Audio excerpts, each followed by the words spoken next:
millions of people to live a life on welfare. And their economy was based on a boom in government spending, with some budgets doubled or even trebled in a decade. Again, this was not sustainable because in the end, someone has to pay for all of that spending. So when the inevitable happened, and when the boom turned to bust, this country was left high and dry, with a massive deficit that threatens to loom over our economy and our society for a generation. So the problem we face today is not just the size of our debts, but the nature of them, and the fact that the roots of the present situation lie so deeply in the profound economic mistakes of the last decade. This is where the complete economic failure of the last government is laid bare.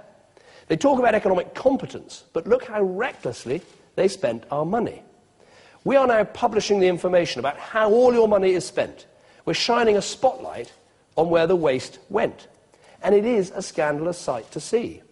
A Department for Work and Pensions that increased benefit spending by over £20 billion and gave some families, some individual families, as much as £93,000 in housing benefit every year. A Ministry of Defence that allowed 14 major projects to overrun, which at the last count are between them £4.5 billion over budget. A Department of Health which almost doubled the number of managers in the NHS. And a Treasury that sanctioned all of this because it published growth forecasts that were far more optimistic than independent forecasters.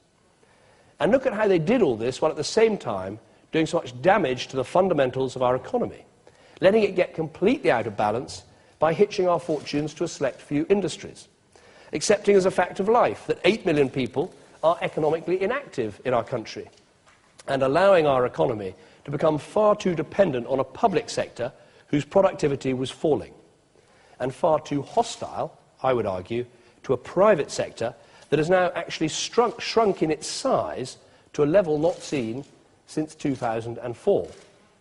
Nothing illustrates better the total irresponsibility of this approach than the fact that they kept ratcheting up unaffordable government spending even when the economy was shrinking.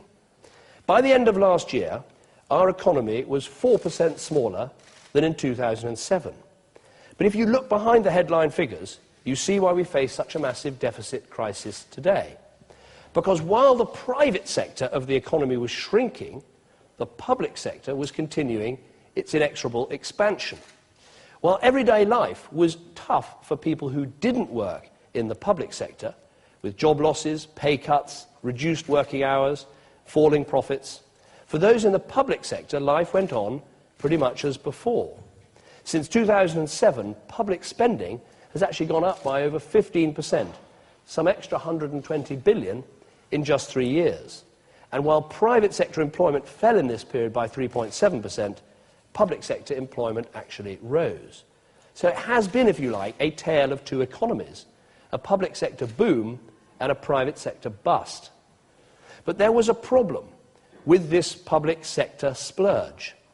The previous government argued that more spending would support the economy, conveniently forgetting that if you start with a large structural deficit, you ramp up spending even further, that is actually going to undermine confidence and investment rather than encourage it. So while the people employed by the taxpayer were insulated from the harsh realities of the recession, everyone else in the economy was starting to pay the price. And now, today, we're all paying the price because the size of the public sector has got way out of step with the size of the private sector. We're going to have to try and get it back in line, and that will be much more painful than if we'd kept things properly in balance all along. And the final part of the legacy is the fact the money the government put into the public sector did not make it dramatically better or more efficient. So while the cutbacks that are coming are unavoidable now, they could have been avoided if previously we'd spent wisely instead of showering the public sector with cash at a time when everyone else in the country was tightening their belt. So that is the overall scale and nature of the problem. And I want to be equally clear about what the potential consequences are if we fail to act decisively and quickly to cut spending, to bring our borrowing down and to reduce our deficit. If we do nothing, there are three possible scenarios. As we've seen, the best case scenario is that we pay increasingly punishing amounts of interest on our debt, dozens of billions every year, without ever actually paying our debts off. That huge drain on the public finances would threaten the money that could have been spent on the things we really want to spend it on. Improving the NHS, giving our children a better education, investing in our country's infrastructure. This, the best case scenario, I would describe as dire, unprogressive, a bad outcome for our country. But as I say, that's the best case. If we fail to confront our problems, we could suffer worse. A steady, painful erosion of confidence in our economy, because today almost every major country in the world is focusing on the need to cut their deficits. And the G20 has called on those countries with the biggest deficits to accelerate their plans for reducing them. If in Britain investors saw no will at the top of government to get a grip on our public finances, they would doubt Britain's ability to pay its way.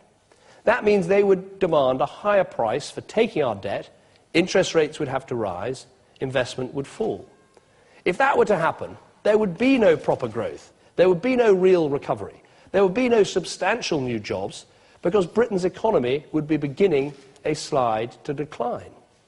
These outcomes would be nothing less than disastrous, in my view, not just for our economy, but for our society too, and our vision of a Britain that we want to see, which is more free, more fair, and more responsible. But even more worrying is the example of Greece, a sudden loss of confidence and a sharp increase in interest rates. Now let me be clear, our debts are not as bad as Greece. Our underlying economic position is much stronger than Greece's. And crucially, we now have a government that I would argue has already demonstrated its willingness and its ability to deal with the problem. But Greece stands as a warning of what happens to countries that lose their credibility or whose governments pretend that difficult decisions can somehow be avoided. Thankfully, this is a warning that's now focused the attention of the international community. That is why we believe there's only one option in front of us: to take immediate and decisive action. That's why we've already launched and completed an in-year spending review to save £6 billion of public spending. It's why shortly our new independent Office for Budget Responsibility will set out independent forecasts for both our growth and our borrowing, so that never again can this country sleepwalk into such a massive debt crisis. Our actions have already been noticed around the world, and I'm glad the G20 summit this weekend explicitly endorsed the decisions that we've taken. So this is the sober reality that I have to set out for the country today. The legacy left by the last government is terrible. The private sector has shrunk back to what it was over 6 years ago. Unless we act now, interest payments in 5 years' time could end up being higher than the sums we spend on our schools, on climate change, and on transport combined. Because the legacy we've been left is so bad, the measures that we need to deal with it will be unavoidably tough. But people's lives, and this is vital, people's lives will be worse unless we do something now. The cause of building a fairer society will be set back for years unless we do something now. We are not alone in this. Many countries around the world have been living beyond their means, and they too are having to face the music. And I make this promise to everyone in Britain: you will not be left on your own in this. We are all in this together, and we are going to get through this together. We will carry out Britain's unavoidable deficit reduction plan in a way that strengthens and unites our country. We're not doing this because we want to. We're not driven by some theory or some ideology. We are doing this as a government because we have to, driven by the urgent truth that unless we do so, people will suffer and our national interest will suffer too. But this government will not cut the deficit in a way that hurts those we most need to help, in a way that divides our country, or in a way that undermines the spirit and the ethos of our vital public services. Freedom, fairness, responsibility, those are the values that drive this government. They're the values that will drive our efforts to deal with our debts and to turn this country around. So yes, it will be tough. I make no bones about that. But we will get through this together, and Britain and all of us will come out stronger on the other side. Thank you for listening.